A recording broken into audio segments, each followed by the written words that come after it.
हम आ गए हैं हम अपनी अगली क्लास में अगले टॉपिक को लेकर, वेग वर्णनकर्ता, यानी इसे कहते हैं वेलोसिटी सेलेक्टर या वेलोसिटी फिल्टर। वेलोसिटी सेलेक्टर या वेलोसिटी फिल्टर, ठीक। वेलोसिटी सेलेक्टर और वेलोसिटी फिल्टर,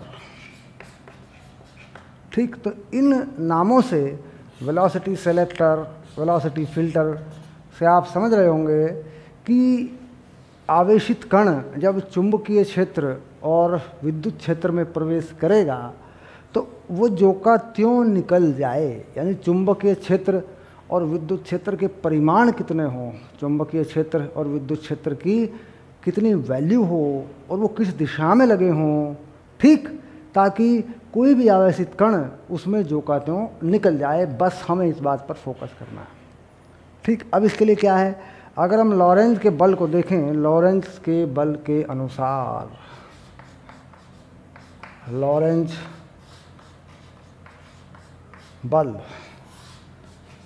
के अनुसार आवेशित कण पर बल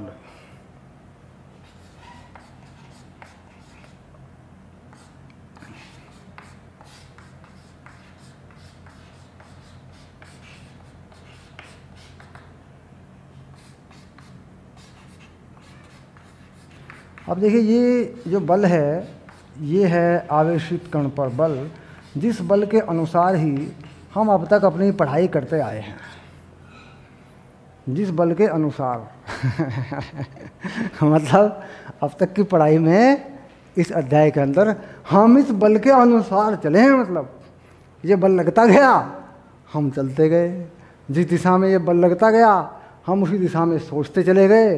तो अब तक जो है इस चैप्टर में हम इस बल के अनुसार ही चले हैं, ठीक। अब ये बल जो है ख़त्म होगा। कौन ख़त्म करेगा इस बल को? इसको ख़त्म करेगा वेग वर्णनकर्ता।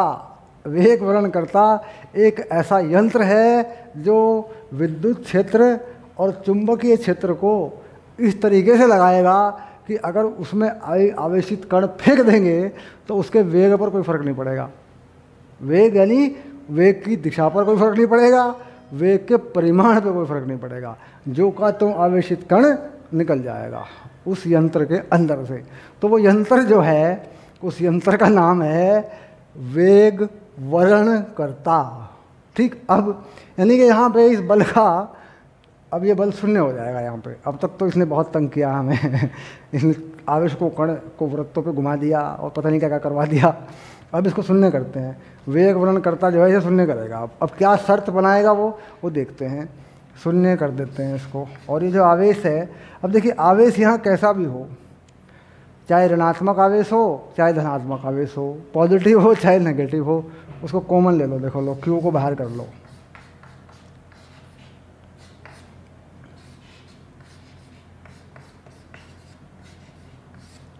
अब देखो ये जीरो हो गया मामला। अब जीरो हो गया तो ये चीज़ जीरो हो गई तो ये आवेश भी जीरो हो गया। कुल मिला के अगर मैं इस इक्वेशन को, इस समीकरण को यूँ लिख दूँ तो ये जीरो हो गया, ठीक। अब ये है वेग वर्णनकर्ता की शर्त। वेग वर्णनकर्ता की ये शर्त है कि ये होना चाहिए।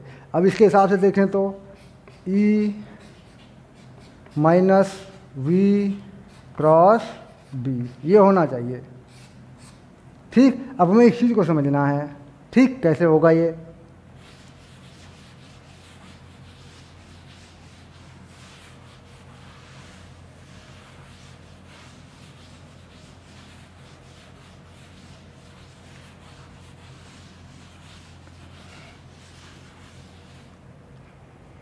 अब मान लेते हैं कि कुछ चीज़ें गिवन हैं। अब जैसे मान लेते हैं कि E लंबवत V लंबवत B, ऐसे मान लेते हैं कि जो E है, V है, B है, वो सब एक दूसरे के लंबवत हैं। तो लंबवत हैं और उनकी दिशाएं फिक्स करके एक उदाहरण लेके समझते हैं कैसे होगा ये। अब चलिए, E का परिमाण और वी बी साइन 90। ठीक हो, दोनों तरफ के परिमाण लगाए मैंने, विद्युत क्षेत्र का परिमाण लगा दिया और इसका परिमाण क्या होगा, वी बी साइन 90। ये जो निशान है माइनस का, ये परिमाण में प्लस हो जाएगा, तो पहले वैल्यू देख लेते हैं। तो इसका मतलब हो गया, ए का परिमाण क्या लिख दिया मैंने, ए लिख दिया और वी बी लिख दिया। कहते हैं ये परिमाण है, ये क्या है, ये परिमाण है। और इसकी शर्त क्या है कि ई वी बी लंबवत हों। अब बात आई, लंबवत होने तक की बात तो ठीक हो गई है। अब हम देखेंगे, अगर हमें किसी दो की दिशा मालूम हो तो हम तीसरे की दिशा कैसे मालूम करते हैं। ये तो शर्त हो गई, तो हमें पता लग गया भाई, इस सूत्र में लगाएंगे तो इस वेग का, इस चाल का परिमाण या इसकी वैल्यू आ जाएगी। अगर चाल और चुंबकीय क्षेत्र गिवन है तो विद्युत क्षेत्र भी आ जाएगा। ठीक, इसमें इस समीकरण में हम जो भी डाल देंगे, जो बचेगा वो निकाल लेंगे हम, सीधी सी बात है। अब हमें देखना इसमें दिशा कैसे लगाएं। तो दिशा के लिए क्या करते हैं, मान लीजिए आवेशित कण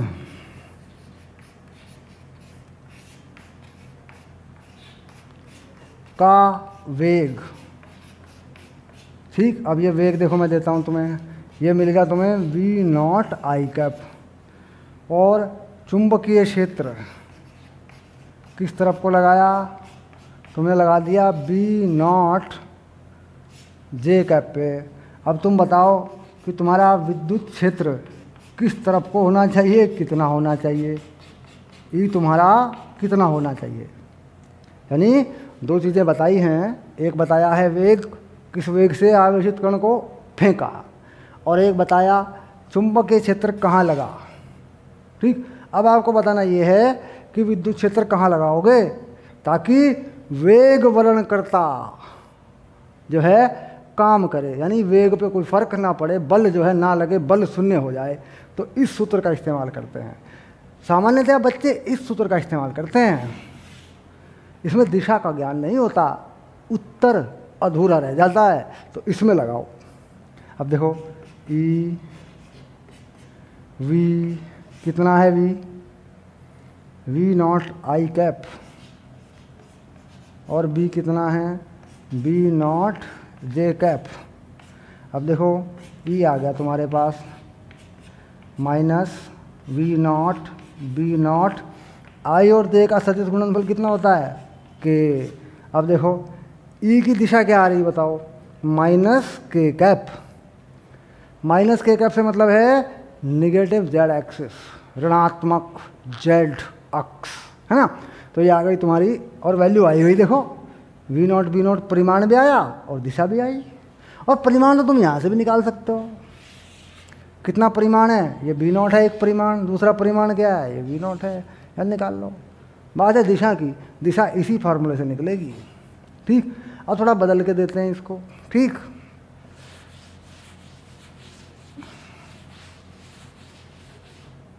अब देखो v देते हैं वी आई कैप पे, ई देते हैं ई नॉट जे कैप पे। कहता है जी बी बताओ किधर होगा, अब बी बताना है हमें। ठीक, अब इस सूत्र में लगाना है, कुछ इस हिसाब से लगाना है कि मामला फिट आ जाए हमारा। तो वो तो सूत्र, परिमाण का सूत्र तो हमारे पास है, देखो E naught equal to V naught B. तो देखो बी तो आ ही गया, परिमाण तो आ गया भाई, लो ये परिमाण आ गया देखो। अब बात आई दिशा की, दिशा किस तरफ आएगी। अब दिशा इसी सूत्र से आएगी, इस सूत्र को फिर से लगाते हैं, देखो लगाओ, इसमें जो डालना है डालो। देखो क्या लगाऊं इसमें, ये लगा दूं और ये लगा दूं, इन दोनों को लगा देता हूं। देखो ई की जगह लगा दूं E naught J cap, minus V की जगह लगा दूं V naught I cap, cross B, ऐसे। ठीक, अब बी का परिमाण मेरे पास आ चुका है, देखो ये रहा बी का परिमाण। ठीक, अब इस बी का जो परिमाण है वो तो मुझे मिल गया, अब मुझे इसकी दिशा निकालनी है। अब दिशा मैं यहाँ से देख के लगाऊंगा इसकी, ये बी कहाँ होना चाहिए। अब देखो ढूंढो, आई जे के, ऐसे घुमाते हैं इसको वामावर्त क्लॉकवाइज। मुझे बनाना है जे, तो जे कैसे बनेगा, देखो माइनस भी है बाहर एक, है ना, तो मुझे जे बनाना है आई से, यानी आई के, अगर आई से के की तरफ जाऊं आई क्रॉस के माइनस का जे होगा। देखो अगर इस ऐसे घूमता हूं मैं तो प्लस के होते हैं आई जे के, है ना, और अगर उल्टा घूमूं तो माइनस के होते हैं। तो आई और के का सदिश गुणनफल क्रॉस प्रोडक्ट कैसा होगा, माइनस जे होगा। ठीक, तो माइनस जे होगा तो यहाँ माइनस जे बनेगा, माइनस जे यहाँ आ जाएगा, लेकिन यहाँ बाहर माइनस है तो क्या करूँ, आई क्रॉस माइनस के कर लूँ, आई क्रॉस माइनस के कर लूँ। यानी यहाँ पर बी की जगह पे क्या लिखूँ, बताओ बी की जगह पे क्या लिखूँ। बी की जगह पे लिखूँ, इस समीकरण को संतुष्ट करने के लिए बी की जगह पे क्या लिखूँ। देखो ये ढूंढना पड़ेगा हमें।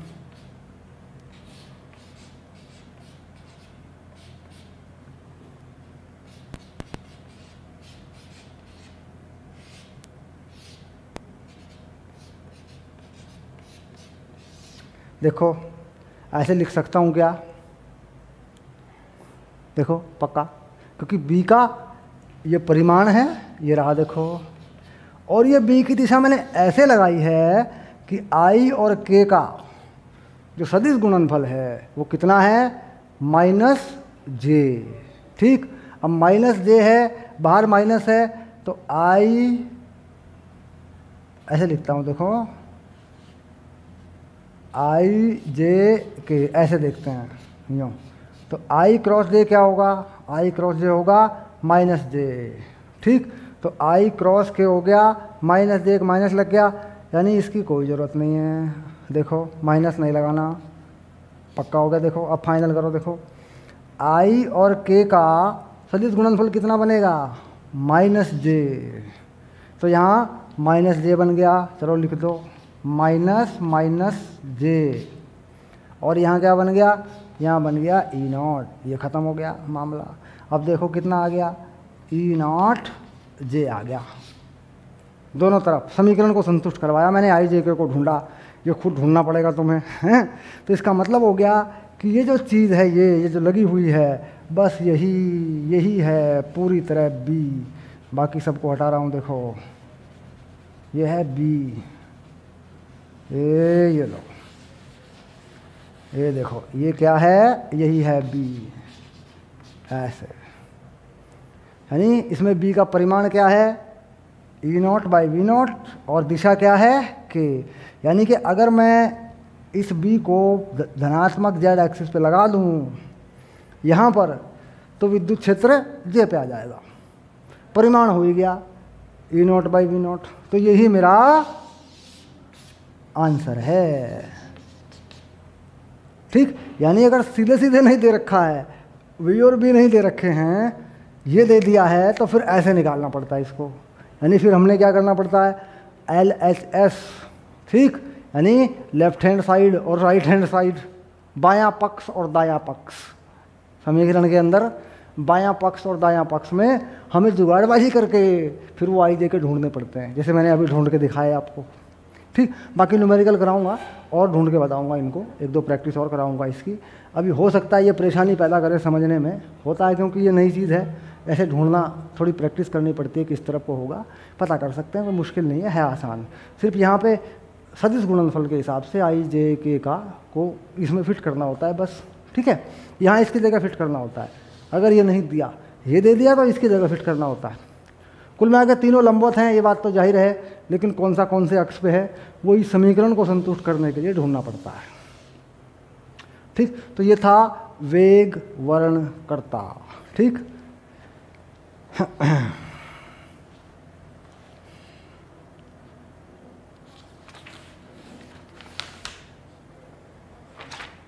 अब आएगा हमारा अगला वीडियो, जिसमें हम साइक्लोट्रॉन के बारे में पढ़ेंगे। साइक्लोट्रॉन छोटा सा वीडियो है ये, न्यूमेरिकल इसके बाद में कोई आएगा तो मैं बाद में इसकी प्रैक्टिस करवाऊंगा आपको। फिलहाल इतना ही रखो इसको, अभी इसको समझ लो कि भाई वेग वर्णकर्ता एक चीज़ है, और इम्पोर्टेंट कंसेप्ट क्या है, इम्पोर्टेंट कंसेप्ट है परिमाण में विद्युत क्षेत्र बराबर होता है कण की चाल और चुंबकीय क्षेत्र के, और इसकी शर्त ये होती है कि तीनों लंबवत होंगे, एक X X Y X Z X या और कोई भी दिशा, तीनों एक दूसरे के लंबवत होंगे, ठीक। और दिशाएं निकालने के लिए हम इस समीकरण का इस्तेमाल करते हैं, E बराबर माइनस वी क्रॉस बी का इस्तेमाल करते हैं। सिर्फ परिमाण चाहिए तो इस सूत्र का इस्तेमाल कर सकते हैं, बस इसका इस्तेमाल करो। E equal to V B, ये परिमाण दे देगा आपको, ठीक। और दिशा चाहिए तो इससे निकालनी पड़ेगी, यानी ये तो आपको दिशा और परिमाण दोनों बताएगा। मतलब कंप्लीट जो समीकरण है, पूरा जो समीकरण है, पूरा जो संबंध है वो ये है। और अगर परिमाण निकालना है तो इससे निकल जाएगा। दोनों बातों को ध्यान रखना है आपको, ठीक है।